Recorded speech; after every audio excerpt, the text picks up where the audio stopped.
छत्रपती संभाजीराजे शिवाजीराजे भोसले यांचा खरा इतिहास।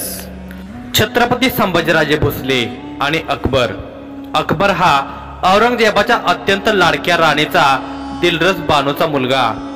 परंतु औरंगजेबाचे वागणेच एकूण संशयाचे असायचे। तो सर्वांवर संशय घ्यायचा व लगेचच काटा काढायचा। त्याने आपल्या बापाला व सख्या भावांना यमसदनाला पाठवले होते।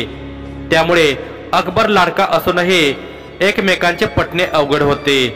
शिवाय आपण आपल्या जन्मदात्याबरोबर जे केले तेच कार्य आपलाही एखादा मुलगा आपल्या बरोबर करू शकतो, अशा प्रकारचा संशय कायम तो मनात ठेवून होता।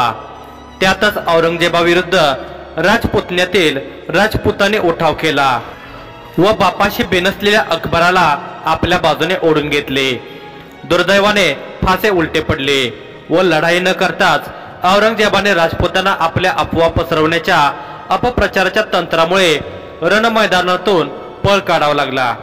त्यामुळे साहजिकच बंडखोरांना सामील असणाऱ्या अकबराला आता परागंदा होण्याशिवाय आता पर्याय राहिलेला नव्हता आणि त्याला आश्रय देण्याची हिम्मत करू शकणारा संपूर्ण हिंदुस्थानात छत्रपती संभाजीराजा व्यतिरिक्त कोणी सक्षम नव्हता।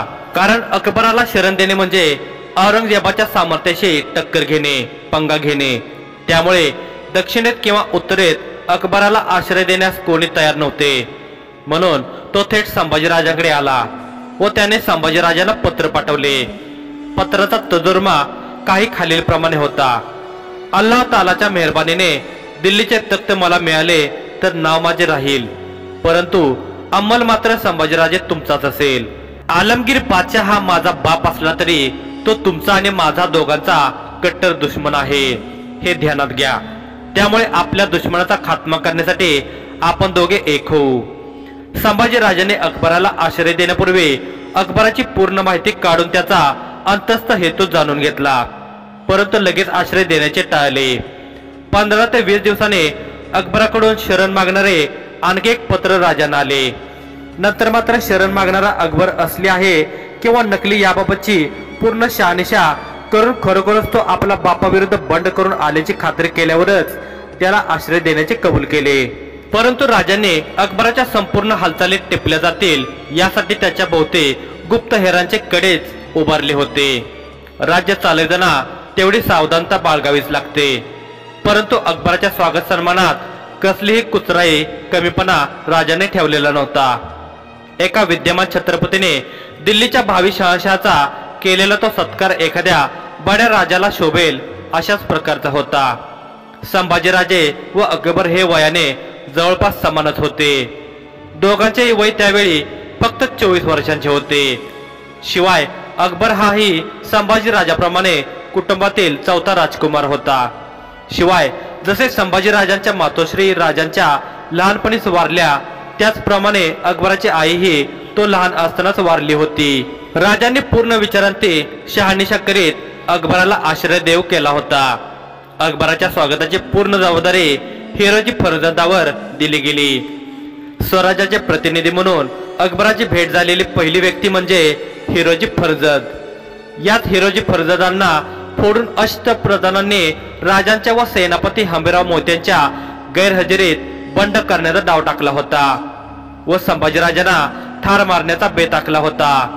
तोही अकबराला शरण जाऊन आणि अर्धे राज्य विनाशायास त्याच्या झोळीत टाकण्याच्या इराद्यासह।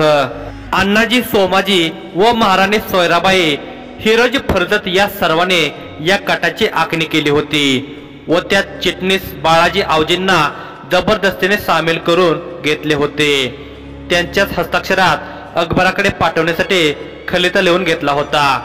संभाजीराजे त्यावेळी पन्हाळ्यावर होते व कटाची आखणी रायगडावर झाली होती। ठरल्याप्रमाणे खलिता लिहून गुप्तपणे पाली सुधागड येथे पाठवण्यात आला होता। खलित्यातील मजकूर सर्वसाधारणपणे असा होता: बादशाह ए हिंदुस्तान अकबर साहेब, आपली बहुत कीर्ती ऐकली त्याने आम्ही धन्य झालो। याआधी आमचे हिरोजी फर्जंद बाबा यांच्या साहेब स्वारींशी धोंडशे मुक्कामी गाठीभेटी झाल्या आहेतच। त्या समयी मशार निल्ले यांनी आमचा विषय आपणाकडे थोड्याशा आड पडद्याने काढला होता। एकेकाळचे शिवाजीचे आम्ही वफादार सेवक आज मात्र आम्हास किड्यामुंगीचे जेणे प्राप्त झाले आहे। सूर्यपोटी जसा शनैश्वर तसा शिवाजीपोटी संभाजी। या तापट तामसे बदफैली मनुष्याने आम्हा एकनिष्ठ सेवकांचे प्राण कंठाशी आणले आहेत। आमच्या पोरकट स्वामीच्या सावलीस कनोचा तो पापी कलुषा भट राहतो। त्या शाक्त बंधू मांत्रिकाने तर आम्हा सर्वांना नरकाच्या द्वारे लोटले आहे। खाविंद मनात आणतील तर या दोघांचा नष्टावा सहज करतील। सांप्रत या दुष्ट राजास आपल्या बाहुबलाने आपण जीवे धरावे किंवा मारावे, पण आम्हास मुक्ती द्यावी। त्याच्या बदले आम्ही आमचे अर्धे राज्य आपल्या टाचेखाली द्यायला तयार आहोत। अगदी शेवटी राजाराम बाळ, मातोश्री व आम्हा कारभाऱ्यास एखादा छोटा परगणा गरीब ब्राह्मणांना आणि नेक मराठ्यांना त्यांची तदंगभूत वस्तूसह पूर्वापार वतने पुन्हा लाभावीत। काही करून दिल्लीश्वरांनी आमच्या संकटात धावून यावे। संभाजींच्या आणि त्याच्या छंदीफंदी छंद गोमात्याच्या जाचातून आमचा बचाव करावा। बाकीचे देणगेने उपचार सारे प्रत्यक्ष भेटीतच बोलू। अकबराला वाटले संभाजीराजे कदाचित आपली प्रामाणिकता जोखत असतील म्हणून हा प्रयोग केला असेल। त्यामुळे आपली प्रामाणिकता सिद्ध करण्याच्या हेतूनेच अकबराने तो खलिता जसाच्या तसा गुपचूपपणे संभाजी राजाकडे पाठवला होता।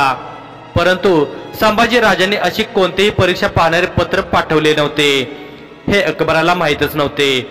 अकबराचे पत्र गौरवसिंह नावाच्या विश्वासू राजपुताने संभाजी राजांना आणून सरळ पन्हाळ्यावर हातात दिले होते आणि कटाचे बिंग फुटले होते।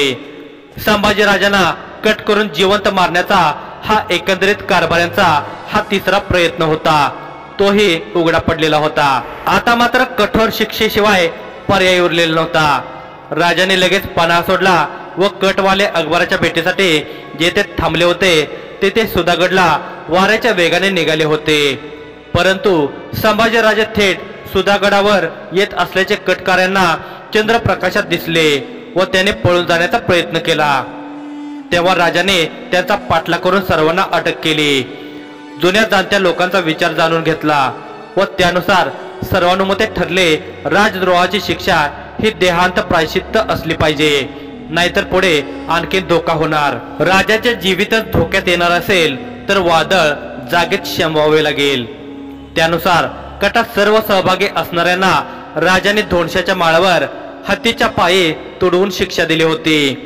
कटात सहभागी असणाऱ्यापैकी फक्त सोयराबाई वाचल्या, कारण त्यावेळी त्या रायगडावर थांबून होत्या, जेणेकरून कट फसला तर आपण त्यात नव्हतोच असे दाखवायला। परंतु अकबराला पाठवलेल्या पत्रावर सोयराबाईंची ही सही होती। एवढा पुरावा सोयराबाईंचा कटातील सहभाग स्पष्ट करण्यासाठी पुरेसा होता। तरीही संभाजीराजांनी त्यांना आई समजूनच माफ केले होते। परंतु पुन्हा अशा प्रकारांना खतपाणी घातले जाऊ नये म्हणून त्यांना नजरकैदेत ठेवण्याचे आदेश देऊन पुन्हा असे काही घडणार नाही याची खबरदारी घेतली होती। शेवटी आपण खूप मोठी चूक कारभाऱ्यांच्या नादी लागून केली व 3 वेळा अशा प्रकारची चूक केल्याचा पश्चाताप होऊन रायगडावर हिरकणी खाऊन आत्महत्या केली।